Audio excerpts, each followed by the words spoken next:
So there we stood like a face-off in a B-movie, all the characters fixed firm on their own agendas, looking for things to work out as we hoped they would. The equipment, our drums, guitars and amplifiers, was already partly unloaded in the car park outside the venue. The scene in this particular movie has Ralph Horton, manager of David Bowie and the Lower Third, trying to face us down, me, Phil Lancaster the drummer, lead guitarist Dennis Teacup Taylor, and bassist Graham Rivens. Meanwhile, David is schoolboy-like, walking back and forth along the top of a hotel's boundary wall, listening as the exchange becomes more and more heated.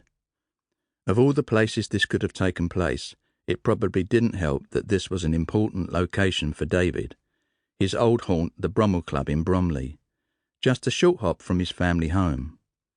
Significantly, David has separated himself from us and remains clear of the argument. But neither is he standing alongside Ralph. He wants the gig to go ahead, dearly wants it to go ahead. He can't openly agree with Ralph and alienate us completely, as that would aggravate the situation.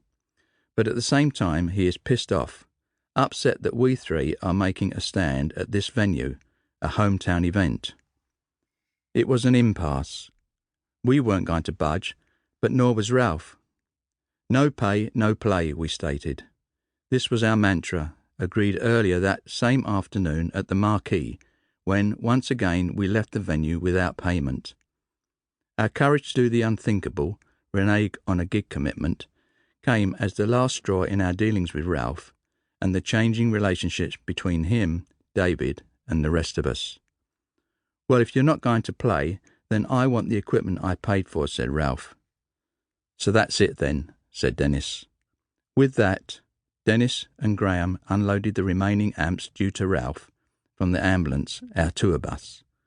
We were finished as David Bowie and the Lower Third. I offered my hand to Dave as a parting gesture, but he declined it.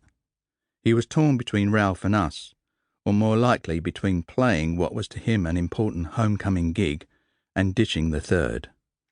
Or was there more to it? Was it actually the outcome they had been working toward all the time, or had it, rather inconveniently, occurred more prematurely than they had planned? The year 1965 was one of exciting change both for the record companies and for the fashion industry alike, particularly London-led fashion.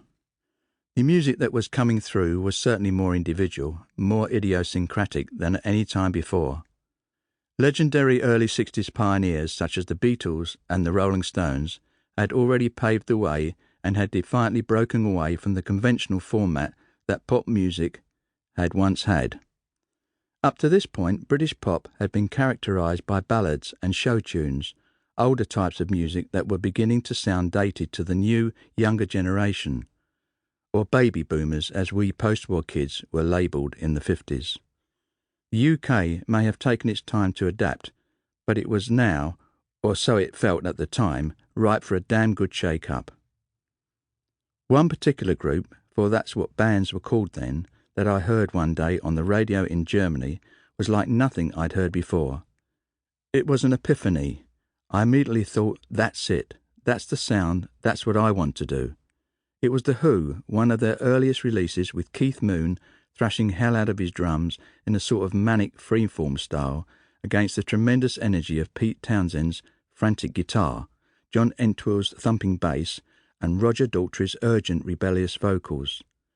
I didn't know who they were at that point, but I still remember the amazing buzz it sent through me, which immediately made me want some of what they were doing. As soon as I heard it, I knew it was time to get back to London.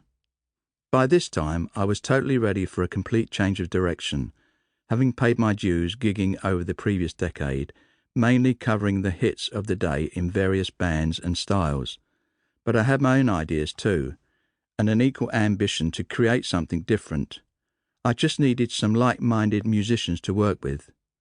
This proved to be the start of a fascinating period in my life. I would meet Davie Jones and become a member of Davie Jones and the Lower Third. And life would never be quite the same after that. I thought I would share my story.